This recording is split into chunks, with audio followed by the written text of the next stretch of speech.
হযরতে মুসা আলাইহিস সালাম উনি আল্লাহর নবীও আল্লাহর রসুলও তুরে সাইনায় উঠে বললেন, মালিক আমি জান্নাতি, এতে সন্দেহ আছে। আল্লাহ বলে, এটা কোনো প্রশ্ন হইল?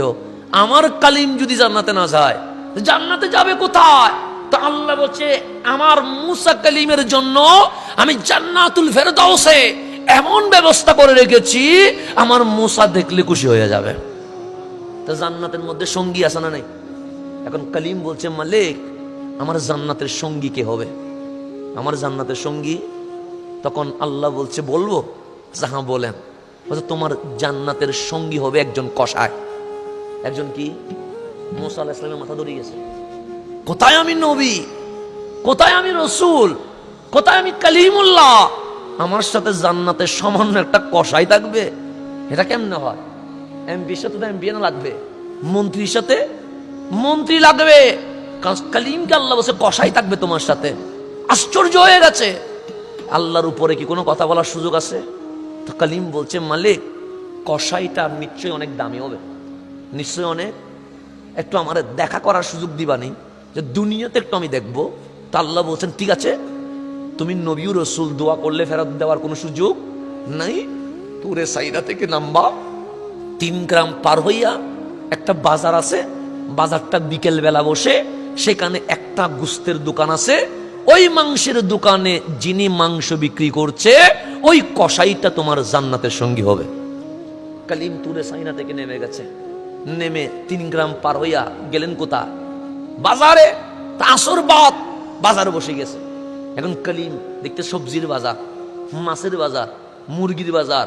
গিয়ে দেখলেন ওই একটাই মাংসের বাজার, যেখানে গরু জবে করে গরুর রানগুলো আস্তে আস্তে করে কি হচ্ছে, ঝুলানো হচ্ছে বিক্রির জন্য।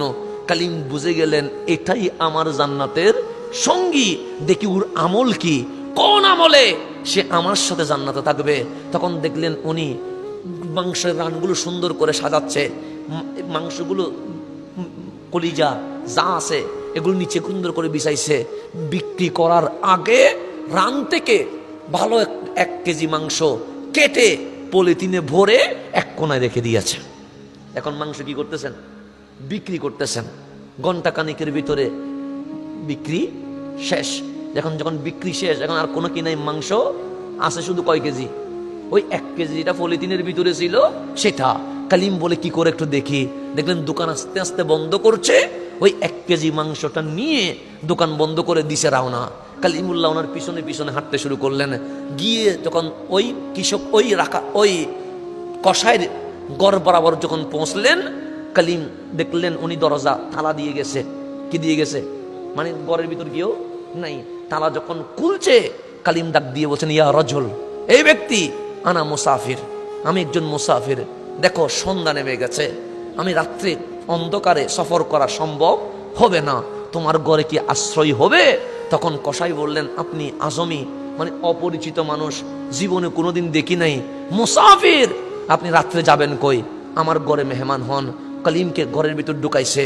কালিমের তো স্বপ্ন হচ্ছে মানুষটা করে কি, দেখলেন মাংস বিক্রি করে। এখানে তো কোনো ফজিলতওয়ালা কোনো আমল দেখে নাই।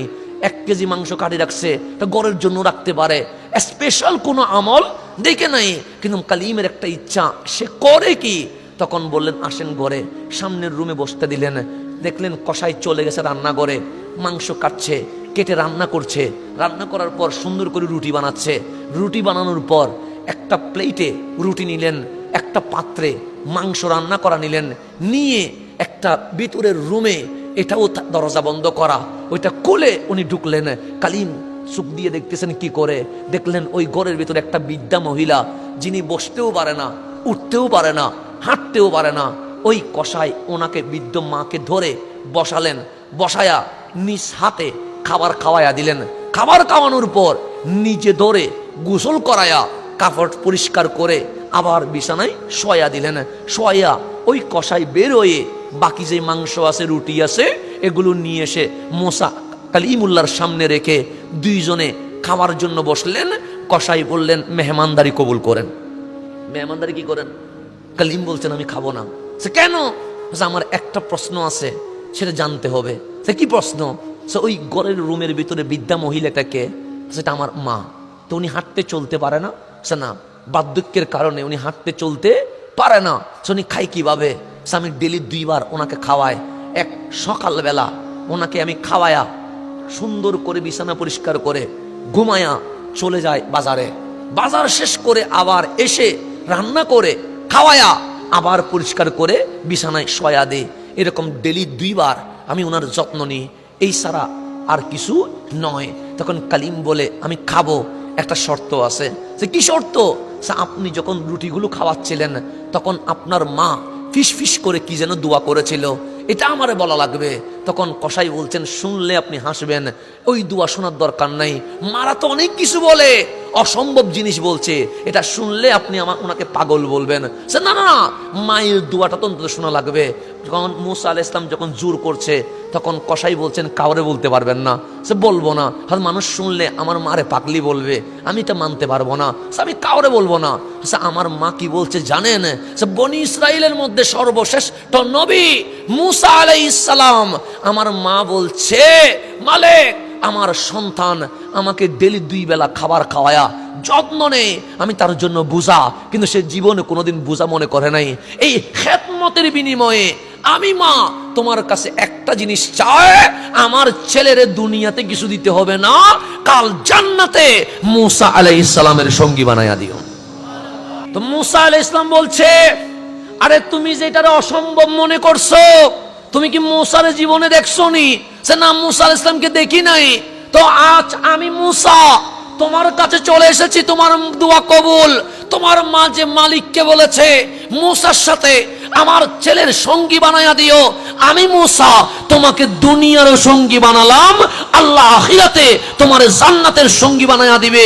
মুসা আলাইহিস সালামের জামানার মা যদি দোয়া করে বলে সন্তানকে মুসা আলাইহিস সালামের জান্নাতের সঙ্গী বানায়া দিও, আমার মা আপনার মা যদি দোয়া করে বলে, মালিক আমার সন্তানকে মুহাম্মাদুর রাসূলুল্লাহ সাল্লাল্লাহু আলাইহি ওয়াসাল্লামের জান্নাতের সঙ্গী বানায়া দিও, আমার মায়ের দোয়া কবুল হবে কি হবে না? তাহলে এই মা যেই মায়ের দোয়া কবুলেতে কোনো কি নেই, সন্দেহ নাই, ওই মাকে কখনো ছাড়বেন না, ওই বাবাকে কখনো ছাড়বেন না। সুতরাং এটা হচ্ছে দোয়ার ফ্যাক্টরি। এটা কিসের ফ্যাক্টরি? দোয়ার ফ্যাক্টরি। যতদিন আছে নিয়ামত নিয়ামত নিয়ামত। মা মরে গেছে, দেখুন রিজিক কমে গেছে।